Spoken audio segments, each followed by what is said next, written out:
Hello Libra, ito na yung reading mo for the week of May 23 to 31. Tara na, tignan natin ano yung mga paparating sa'yo, yung mga ganap, yung mga messages.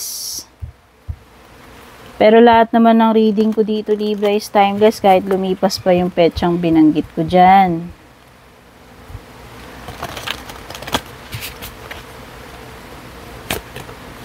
Meron ka dito sa overall energies mo, unang-unang card is boundaries. Boundaries. Healing.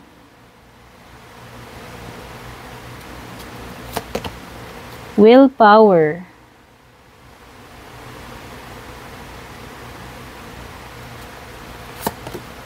Commitment.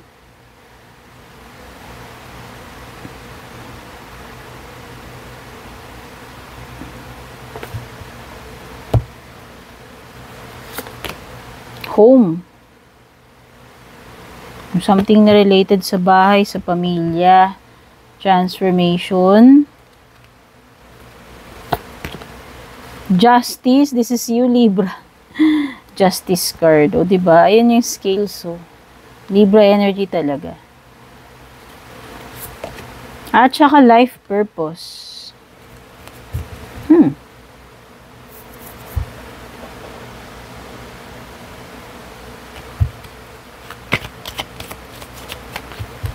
So, unang-unang barahan mo is pagsiset ng boundaries, Libra.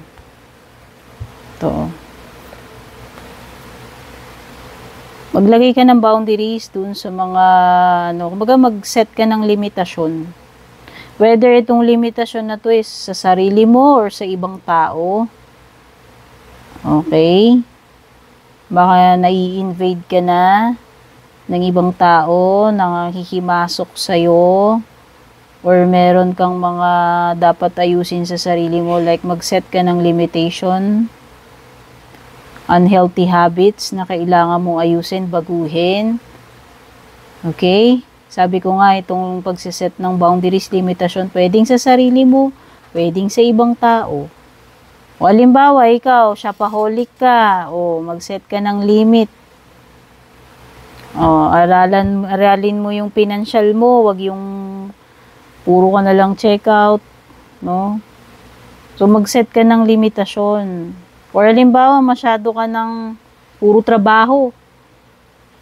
Hindi ka na nakakapagpahinga, nakakatulog. O, yan.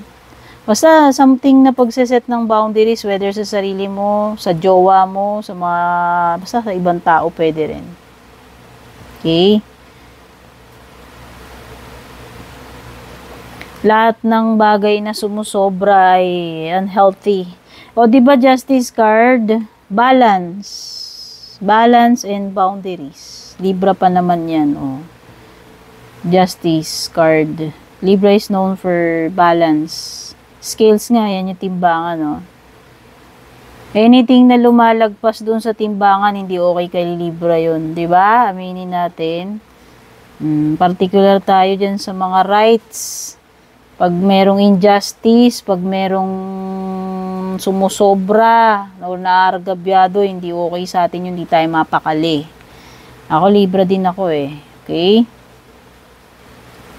At yung iba dito may healing. O, kung meron mang nangangailangan ng healing na Libra dito or family member, paparating na po yung healing. Physical, emotional, no, spiritual healing man ito. Okay? Or yung iba dito, baka kailangan nyo ng, you are seeking healing or, professional help. Like doctor. Okay? Kung meron mang mga ganun. Or a family member, kung sino man yan, kailangan ng healing. Or it could be healing from a relationship.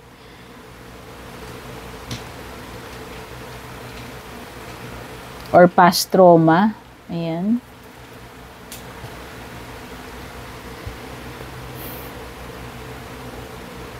Okay, so meron ding pag-a-analyze ng sitwasyon, pagdidesisyon. Kailangan mo ng willpower dito. So kung ano man itong kakaharapin mo, Libra. Susubukin yung skills mo ng pag-a-analyze ng both sides ng sitwasyon nakikita ko dito is something na pag-iisipan at pagdidesisyonan with willpower and justice. Kung ano man yan this week. Okay, yung iba dito, commitment, pagtupad sa usapan, sa pangako, pagtupad sa tungkulin. Ang commitment, hindi naman laging sa love life lang yan O, pwedeng ito commitment mo sa trabaho mo, sa bokasyon mo. Kasi meron something din related dito. Pwedeng sa family mo, jowa mo, sa commitment. Or halimbawa, commitment mo sa fitness journey mo. Pwede rin, why not? No? Anything na i-commit mo yung sarili mo, kung ano man yan. Kasi ito may life purpose ka rito, Libra, Baka meron kang... Ito yung pinaka-mission mo sa buhay, Ito yung pinaka-path mo, Ito yung pinaka-role mo. At ang nakikita ko dito, ibubuhos mo yung commitment mo dito sa bagay na to. This is something talaga na i-embrace mo, ipagpapatuloy mo siya. Mahal mo tong ginagawa mo May commitment ka rito. This is something na tinitreasure mo talaga. At napaka alam mo yun, napaka pure ng intention mo dito sa ginagawa mo. Heart and soul, binubuhos mo dyan. That is why nandyan yung commitment mo. Okay, kung ano man itong life purpose na ito. O, halimbawa, life purpose mo pala is maging healer. So, nag-aral ka ng medisina or pumasok ka sa medical field. Or kagaya ko, parang reader. No? Para sa'yo, hindi yun lang Hindi yun para lang sumikat ka or gusto mo lang magkaroon ng audience. Gusto mo yung ginagawa mo, mahal mo yung ginagawa mo, at naniniwala ka na yun yung pinaka-purpose mo. Ibinigay sa'yo yan, ipinadala sa'yo yan.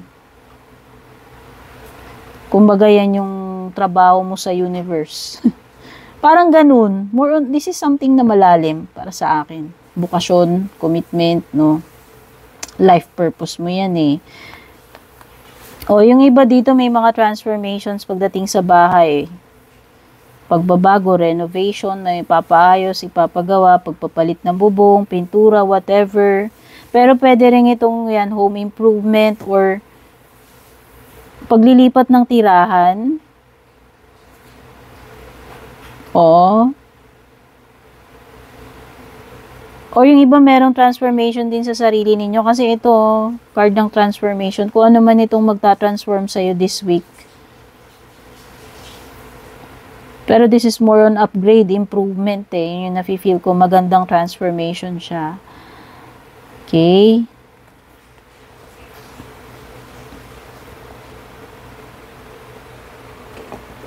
O yung iba dito, meron kayong binabago like hairstyle, hair color, or nagbabago kayo ng lifestyle, ng pagiging mas healthy, mga ganon, or yan, may fitness journey, enroll ka sa gym, ganyan-ganyan. Basta anything na parang improvement sa sarili mo, kapansin-pansin na pagbabago sa'yo, physical man yan or hindi. Okay? So, check natin yung love life mo, Libra. Oops. Oh, meron akong nakuping bara. Wait lang. Di ako mapakali pag may nagkaganitong baraha Ayan Sorry may pagka-OC ako pagdating sa mga gamit. Siya.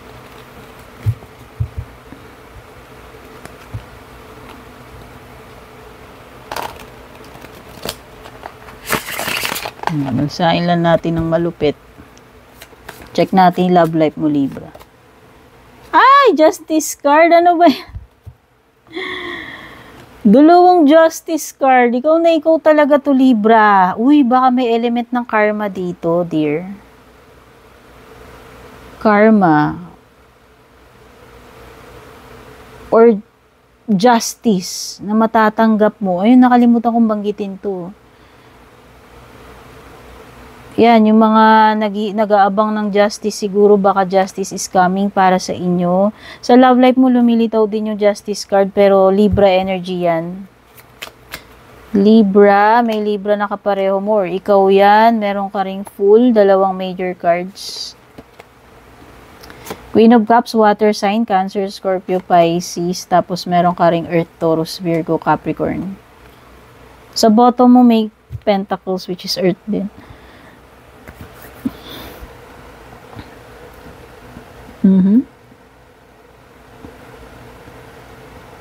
Okay. Oh. So, yun lang. Ang tsaka nung energy pagdating sa love life mo, ha. Yun yung impression ko dito.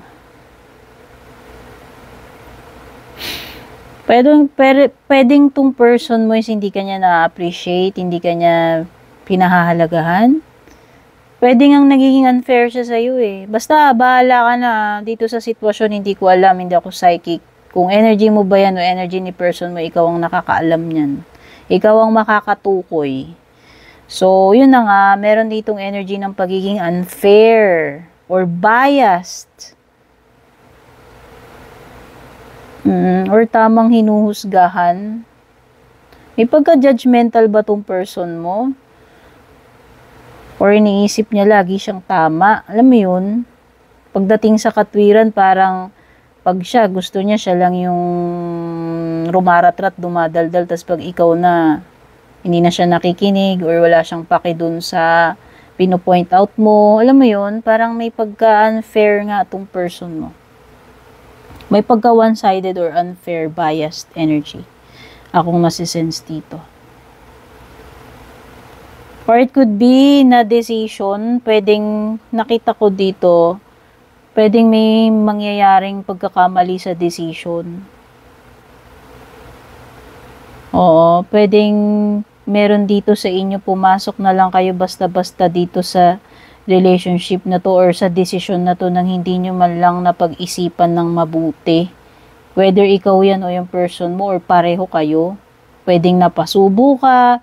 Yes, Justice card reversed, full reversed, pwedeng consequences yan ng decision or action na hindi napag-isipan ng mabuti. Whether ikaw yan o yung person mo or pareho kayo. Meron ding energy dito na parang nagmumukhang tanga na. Oh. Okay, oh. Wala na. Parang unfair na Libra kung mag-stay ka pa dito sa person na to, sa relationship na to. Kasi nakikita ko parang hindi ka na nga niya na-appreciate tapos parang one-sided, parang ikaw lang talaga yung nagmamahal dito, ikaw lang ba talaga yung all out dito. May ganun eh. Yung tipong parang hindi rin nare-reciprocate. Sabi ko nga, di ba one-sided biased? Pwedeng dati may feelings, pero ngayon parang hindi ka na ganun ka-importante sa kanya, kaya nga ganyan na lang yung treatment niya sa'yo. Oo. Yan yung nakikita ko energy kung ito ay mangyayari pa lamang. This person also matigas ang niya personality niya eh. Hindi mo siya mako-convince or this person is not willing to make effort. So, wala. Parang ang feeling ko dito, energy, wala kang mahihintay na maganda dito sa person na to na pagbabago kung yun yung gusto mo or magte-take action. Wala. Wala akong nakikitang initiative yan. Wala siyang initiative. Wala rin siyang pagpapahalaga. Ang pangit, Libra, ang pangit ng energy nito sa connection na to. Kaya nga mas maganda mag-focus ka na lang muna sa sarili mo. Or makipag-break ka na lang dito or kung ano man tong solusyon na naiisip mo. Mas better pa nga single ka na lang kasi parang wala ka rin namang jowa or asawa dito. Parang mag-isa ka lang din naman. Wala naman siyang pake sa'yo. Hindi ka na nga niya na-appreciate. No, one-sided pa. Tigas pa ng ulo, not willing to initiate. Wala. So, yun. Sorry naman. Bokya pagdating sa love life. Check pa natin yung ibang energies na paparating sa Ops. Tumatalon to. Ano to? Oh. Meron kang tagahanga, Libra. Romantic man itong tagahanga na to o fan, kung sino man yan.